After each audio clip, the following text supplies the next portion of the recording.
Бәріңізге ассалаумағалейкум. Путин ресми түрде қырғиқабақ соғысты бастады. Луганск пен Донецкті жеке мемлекет деп мойындады және оларға әскери көмек көрсетемін деп жұлқынып отыр. Енді не болмақ? Шынымен Путиннің есі ауысқан ба? Қай елдер Путинді жақтап отыр, қай елдер оны даттап отыр? Америка енді қарап отыр ма? Екі ел соғысса, Қазақстан қандай ұстаным танытады? Қазақ әскері сепаратистік республикалар аумағына жіберіле ме? Ал украиндық депутаттар неге тікелей эфирде қырғын боп төбелесті? Мұны сізге білген дұрыс.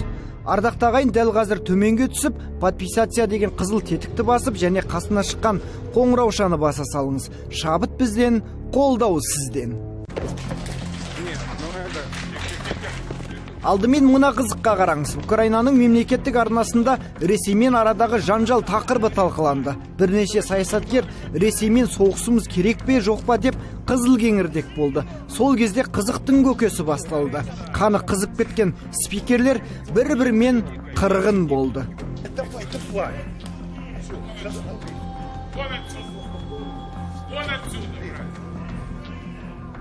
Саясаткерлер бір-бірін жұлып жеп жатқанда Ресей президенті бүкіл елді таң қалдырды. Путин ақыры әлем елдерінің сөзін пысқырмай, Донбасс халық республикасы мен Луганск халық республикасының егемендігін мойындады. Сөйтіп бұл екі аймаққа Ресей әскерін кіргізу туралы бұйрық берді. Артынша ресейліктерге үндеу жолдады. Онда Украинаның тарихын сөз етіп, құрылуында Лениннің үлкен рөл атқарғанын айтты. Заманауи Украинаны толығымен коммунистік, большевиктік Ресей құрған деп былш еткізді. Бұл 1917 жылы көтерілістен кейін бірден басталды. Дегенімен Ленин мұны Ресей үшін тиімсіз жолмен жасаған, яғни өзінің тарихи жер аумағын бөліп берген деді Путин. Путиннің айтуынша, Ұлы Отан соғысынан кейін Сталин Польша, Румыния мен Венгрия жерлерін Украинаға берген. Ал өтемақы ретінде Польшаға Германияның жерін табыстаған. Әрі 1954 жылы Хрущев Қырымды белгісіз себептермен Ресейден тартып алып, Украинаға сыйға тартқан. Қазіргі жас ұрпақ Украинада Лениннің ескерткіштерін алып тастады. Мұны декоммунизация деп атайды олар. Біз Украинаға нағыз декоммунизацияның не екенін көрсетеміз деп қосты Путин. Ресей президенті Украинаның құрылу жайлы айта келіп, Владимир Ильич Ленин атындағы Украина деп атады. Себебі мемлекеттің авторы мен архитекторы Ленин деді. Оның сөзінше, кеңестік Украина большевиктік саясаттың негізінде пайда болған, ал мұны тарихи құжаттар мен Лениннің Донбасс жайлы жазбалары дәлелдей алады екен.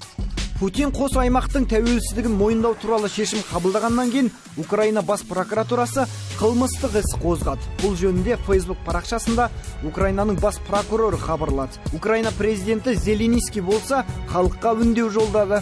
Ол Ресейдің әрекеті мен мәлімдемесіне қарамастан Украинаның халықаралық дәрежеде мойындалған шекарасы өзгермейді деді.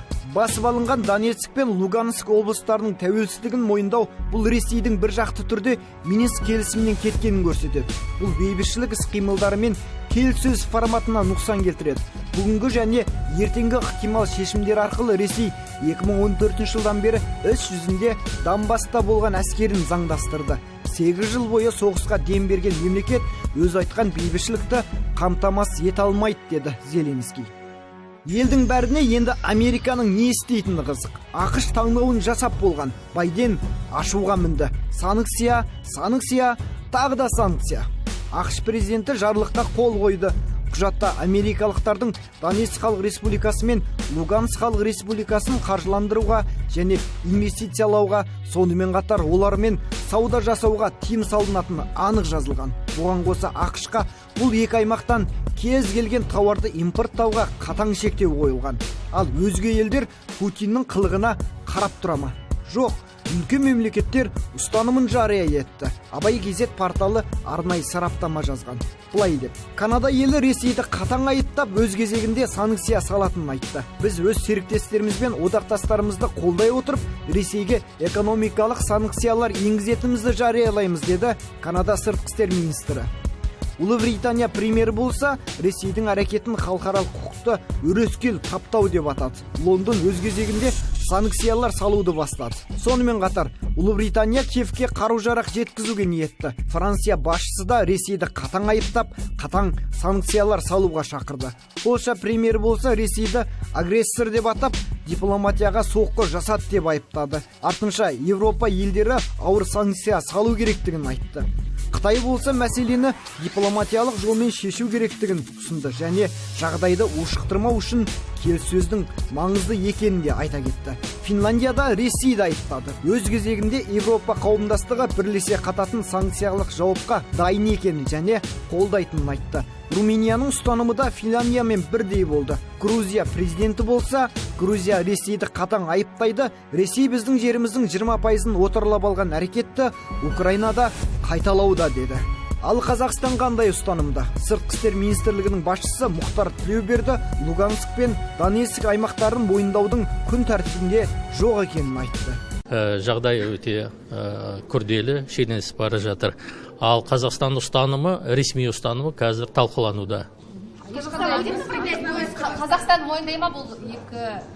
Ондай сұрақ тұрған жоқ. Ең біріншіден біз халықаралық құқық негізінде және Біріккен ұлттар ұйымының ұстанымы ретінде ұстанамыз. Ең біріншіден ОДКБ-ның ұжымдық қауіпсіздік шарт ұйымы бар. Оған Қазақстан мемлекеті мүше мемлекет. Бірақ бұл ұйымнан о жаққа әскери жіберуге құқығы жоқ. Украинадағы қазақ азаматтары мен дипломаттарды елге шығару қарастырылуда. Біздің дипломаттарымыз әлі сол жақта, бірақ расында да әскери іс-қимылдар немесе соғыс басталып кетсе, оларды эвакуациялауға бізде жобамыз сондай бар. Соғыс басталған жағдайда Қазақстан позициясы қалай болады Ресей мен Украина арасында соғыс басталған жағдайда? Енді басты мен қазір ғана айттым ғой, ресми ұстанымымызды біз қазір қабылдап жатырмыз. Оны мына жақын арада біздің ұлттық қауіпсіздік кеңесі өтеді, сонда қабылданатын болады. Ресей басшысының шешімін қолдап жатқан елдер де бар. Мысалы Сирия. Сонымен қатар Йемендегі хуситтермен мойындалмаған Абхазияда Путин дұрыс шешім қабылдады деген ойда. Ресей басшысының шешімі Ресей рубліне де соққы жасады.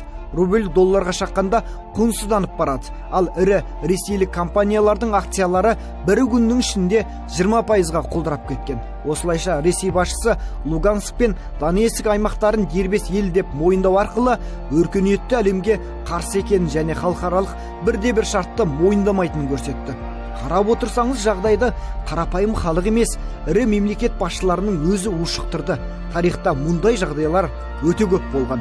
Ал жұрттың көбі Путиннің әрекетін тап-таза жындылық деп бағалап отыр. Сіз үшін білген дұрыс.